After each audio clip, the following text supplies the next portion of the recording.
ഇന്ന് ചെറിയൊരു കുക്കിംഗ് വ്ലോഗാണ്. നമ്മുടെ ലഞ്ച് ബോക്സ് സീരീസിൽ ബ്രോസ്റ്റഡ് പൊട്ടാറ്റോൻ്റെ റെസിപ്പി ഞാൻ അപ്ലോഡ് ചെയ്യാമെന്ന് പറഞ്ഞിട്ടുണ്ടായിരുന്നു. അപ്പോൾ ഇനി നമുക്ക് റെസിപ്പി നോക്കാം.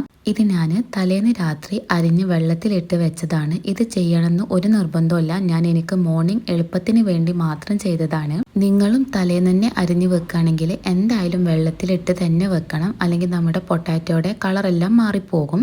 ഇനി ഇതിലെ വെള്ളം നമുക്ക് കളയാം.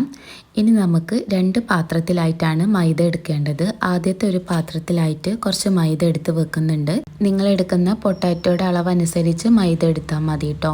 ഞാനിവിടെ 2 മീഡിയം സൈസ് ഉള്ള പൊട്ടാറ്റോ ആണ് എടുത്തിട്ടുള്ളത്. അത് നീളത്തിലാണ് കട്ട് ചെയ്ത് വെച്ചിട്ടുള്ളത്.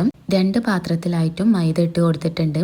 ഇനി ഒരു പാത്രത്തിലെ മൈദയിലേക്ക് നമുക്ക് ഇതേ മുളക് പൊടി, കുറച്ച് ചിക്കൻ മസാല എന്തായാലും ചേർത്ത് കൊടുക്കണം. അതാണ് നമ്മുടെ ബ്രോസ്റ്റഡ് പൊട്ടാറ്റോക്ക് നല്ലൊരു ഫ്ലേവർ തരുന്നത്. പിന്നെ കുറച്ച് കുരുമുളക് പൊടി, ആവശ്യത്തിനുള്ള ഉപ്പും കൂടി ഇട്ട് നന്നായി ഒന്ന് മിക്സ് ചെയ്തെടുക്കാം. സാധാ മുളക് പൊടിക്ക് പകരം നിങ്ങൾക്ക് കാശ്മീരി ചില്ലിയും ചേർത്ത് കൊടുക്കാം കേട്ടോ. എൻ്റെ കയ്യിൽ അത് ഇല്ലാത്തതുകൊണ്ടാണ് ഞാൻ സാധാ മുളക് പൊടി ചേർത്ത് കൊടുത്തത്. ഇനി ഇതിലേക്ക് ആവശ്യത്തിനുള്ള വെള്ളം ഒഴിച്ച് ഒരു തിക്ക് ബാറ്ററായിട്ടാണ് നമുക്കിത് കിട്ടേണ്ടത്. അപ്പോൾ വെള്ളം ഒഴിക്കുമ്പോൾ നന്നായി ശ്രദ്ധിക്കുക. വെള്ളം ഒരുപാടായാൽ നമ്മുടെ ബാറ്റർ ലൂസായി പോകും. അപ്പോൾ നമ്മുടെ പൊട്ടാറ്റോയിൽ ഈ ഒരു ബാറ്റർ അങ്ങ് നന്നായി പിടിച്ച് കിട്ടൂല. അപ്പോൾ കുറച്ച് ഒഴിച്ച് പിന്നെ ആവശ്യമുണ്ടെങ്കിൽ മാത്രം ഒഴിച്ചു കൊടുത്താൽ മതി. ഇനി അഥവാ നമ്മുടെ വെള്ളം ഓവർ ആവുകയാണെന്ന് വെച്ചാൽ കുറച്ച് മൈദ ഇട്ട് ഒന്ന് മിക്സ് ചെയ്തെടുത്താൽ മതി. നമ്മുടെ ബാറ്റർ ഈ ഒരു തിക്ക് വേണം കേട്ടോ, എന്നാലേ പൊട്ടാറ്റോയിൽ നന്നായി അങ്ങ് പിടിച്ച് കിട്ടുള്ളൂ. ഇനി നമ്മൾ അരിഞ്ഞു വെച്ച പൊട്ടാറ്റോ ആദ്യം നമുക്ക് ബാറ്ററിലൊന്ന് മുക്കിയെടുക്കാം. അതിനുശേഷം മൈദയിലേക്ക് ഇട്ട് കൊടുത്ത് നന്നായി ഒന്ന് കോട്ട് ചെയ്ത് കൊടുക്കാം.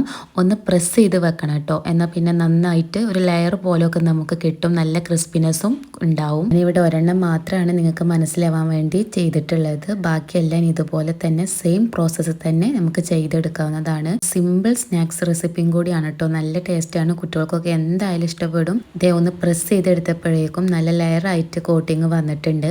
ഇങ്ങനെ മുഴുവനായിട്ട് ഇതേ ചെയ്തെടുത്തിട്ടുണ്ട്. ഇനി നമുക്കിത് റെസ്റ്റ് ചെയ്യാൻ വെക്കേണ്ട ആവശ്യമൊന്നുമില്ല കേട്ടോ. ഇനി ഇത് പെട്ടെന്ന് തന്നെ അങ്ങ് ഫ്രൈ ചെയ്തെടുക്കാം. ഫ്രൈ ചെയ്യുന്നതും ഫസ്റ്റ് ട്രിപ്പ് മാത്രമേ ഞാൻ കാണിക്കുന്നുള്ളൂ. അത് വേറൊന്നുമല്ല കേട്ടോ, ഞങ്ങളുടെ കിച്ചണിൽ കുറച്ച് ലൈറ്റ് കുറവാണ്. അപ്പോൾ ഉള്ള ക്ലിയറിൽ ഒരു ഫസ്റ്റ് ട്രിപ്പ് മാത്രം ഞാൻ അങ്ങ് എടുത്തതാണ്. നന്നായി ചൂടായ എണ്ണയിലേക്ക് അത് ഇട്ട് കൊടുത്തിട്ടുണ്ട്. ഫുൾ ഇട്ട് കൊടുത്ത ശേഷം നമ്മളത് ലോ ഫ്ലെയിമിലേക്ക് മാറ്റി വെക്കണം. എന്നാലേ നമ്മുടെ പൊട്ടാറ്റോ നമുക്ക് വെന്ത് കിട്ടുള്ളൂ.